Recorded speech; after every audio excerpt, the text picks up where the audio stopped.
Sarada's Mangekyo ability was the main focus of chapter 20, but something else did happen that most readers didn't notice, that being Sasuke's return. Now this has been hinted at in multiple chapters and I did a video on this months ago, but chapter 20 did cement the idea in more ways than one. You see, this all stems from the concept of love, which Jura seems interested in. He sees it as a problem for the Shinju, a dangerous concept they must overcome. This concern of his is then later backed up by Matsuri, time and time again falling prey to the words of Konohamaru. Even though her senses deemed him dangerous, she couldn't resist holding his hands in hope of attaining a special relationship, which of course almost led to her demise. So the Shinjus, despite being instinctual creatures, thus not being restricted by silly concepts such as the ability to reason, are still capable of love. Now, why is this important to Mr. Sasuke? Well, aside from the fact that he's also a Shinju, he does share a deep connection to his daughter Sarada.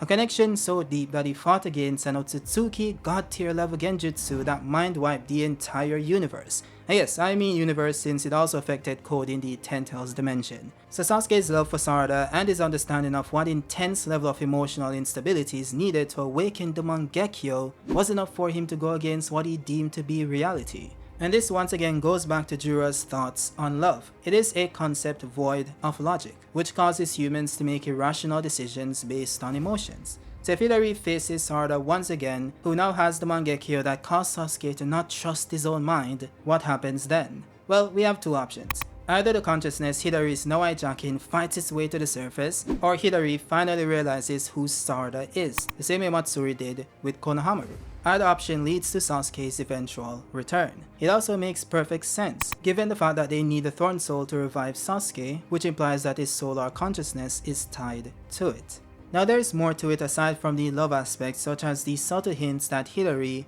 might be a double agent. This goes back to the moment that Ryu, the Shinki Shinju, pretty much yeeted code from one of his claw marks embedded in the cube. We then get this panel of Hidari looking very mysterious, and this might seem like nothing since Hidari always looks mysterious, but there's a reason why this is very significant. For this to make sense, let's go back to chapter 13 when he was resurrected by Jura using the Thorn Soul bulb.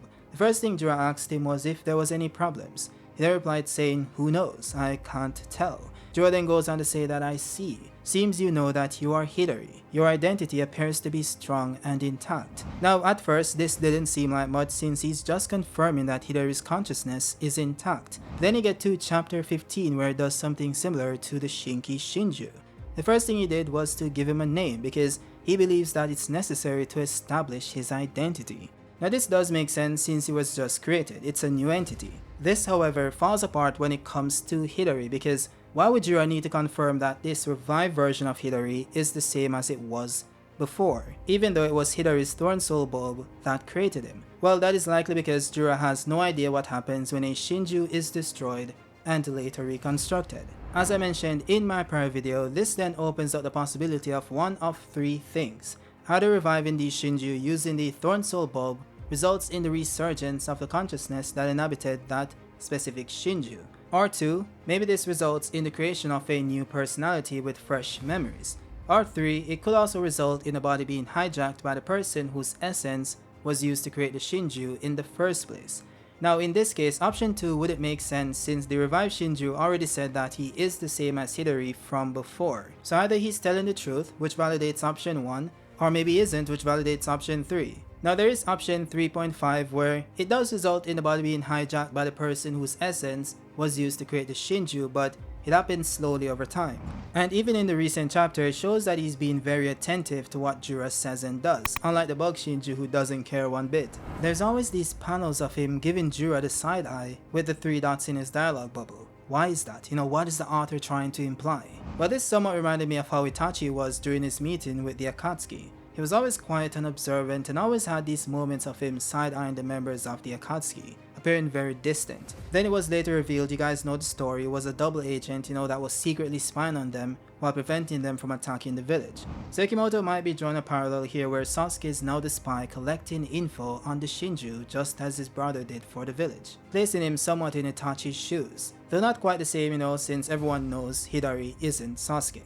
Now this does go a bit deeper. As I mentioned in my prior video, Sasuke's return will likely result in Hidari awakening his sharingan, and there's a reason for that. See, these Shinjus were created using the power of the 10 tails, the Shiki's essence within quotes karma, and the chakra of the person that got turned into a tree. Sasuke's chakra was used to create Hidari, which is why they look similar, and also why Hidari is able to use the Chidori. This simply means that if Sasuke was to return in some shape or form through Hidari's body, he wouldn't just be an entity with some semblance of a consciousness. He would also be able to properly tap into his emotions. This again might be triggered by seeing Sarada's Mangekyo, which caused Sasuke to defy a god-level genjutsu. Now this is very significant for a member of the Uchiha clan, especially because their powers are directly tied to their emotions. So Hidari's lack of a sharingan, despite stemming from Sasuke's essence, is likely due to his lack of understanding when it comes to love, which is why I questioned Jura about whether it's a disease or not. By the way, Hidari awakening a sharingan was hinted at in chapter 11. This was around page 26 after Sarada countered Hidari using her Chidori, with the aid of her sharingan of course. He then went on to say that those eyes of yours, Jura told me about them. They're sharingan, aren't they? Now, under any normal circumstance, this wouldn't mean much, he's just making an observation, but he then went on to put 2 and 2 together, which is that they both use the same jutsu, which then led him to say that he was curious about why Chidori was so hard to control, but it seems like eyes like Sarada's are needed to master it. So this simply means that Hidari will need to gain a sharingan at some point in order to be able to use Chidori properly. This can only happen if he steals Sarada's, takes one from Sasuke's body, or simply awakens one of his own. Now the first 2 options are highly unlikely, especially if Sasuke has indeed returned to some degree. So the most likely case is that he simply awakens it. By the way, there's a reason why the Chidori is used in conjunction with the sharingan. That's because while using the Chidori, your speed goes beyond what your eyes can naturally perceive, so it leaves your body open to counterattacks. That is why Minato told Kakashi to never use it again, and it was only resurrected after Obito gave him his sharingan. This allowed Kakashi to perceive his environments while moving at such speeds, thus not being vulnerable to counterattacks. So Hidari in this instance wasn't aware of that, so he charged in and didn't anticipate Sarada being able to take advantage of that weakness. By the way, the answer is no. The Rinnegan doesn't have the same perception prowess of the sharingan, which is why Sasuke still uses his sharingan to locate a shrunken Jigen, and also anytime he uses the Chidori. Now, Hidari awakening a sharingan seems impossible for some, the main reason being the fact that the sharingan is a Kekkei Genkai. These types of abilities are described as DNA anomalies that allow its wielder to use unique techniques. So since these abilities can only be accessed through one's DNA, it makes sense that it should be impossible for the Shinjus to awaken these abilities, since they were created using the chakra of the person who got devoured, not the body itself. So how exactly would the Sasuke Shinju even possess the G needed to awaken the sharingan? But it all goes back to the Shinki Shinju. See, chapter 15 pretty much confirmed that Ryu is still able to use Shinki's Iron Sand, which can only be controlled using the advanced nature Kekkei Genkai known as Magnet Release. Now, while any ninja can learn to transform their chakra nature and even transform it into different natures consecutively, it is impossible for them to transform 2 at the same time, regardless of talent or effort. Only those that possess the genetic abilities of these Kekkei Genkais have the ability to use them. So how exactly is Ryu able to use Iron Sand? Well, what this simply means is that these Shinju somehow inherited the ability to use a Kekkei Genkai just by having a portion of Shinki's chakra, which also means that it should be possible for Hidari. By the way, we have seen something like this before, such as when Sasuke awakened the Rinnegan after receiving chakra from Hagoromo, which means that you can awaken Kekkei Genkai through chakra depending on who does it. Speaking of the Rinnegan, what about Sasuke's Tomei Rinnegan? Well, when I said that Hidari will awaken the Sharingan, that is what I was referring to.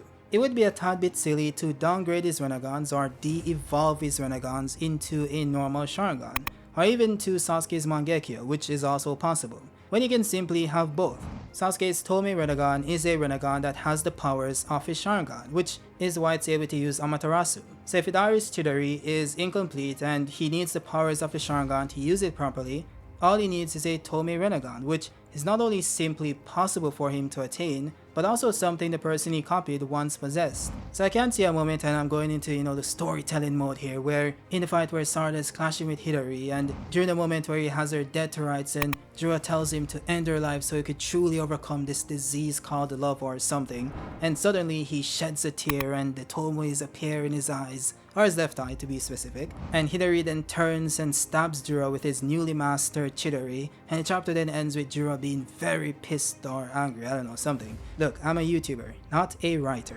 Now Sasuke's return in his actual body will likely result in the return of his old Tome Renegon and his left hand, which are now, mysteriously covered by the Divine Tree. So in addition to the Divine Trees having healing properties, which has been shown multiple times over the course of Naruto and Boruto, the Thorn Soul itself has a Renegon, which will likely be absorbed into his body and revive him.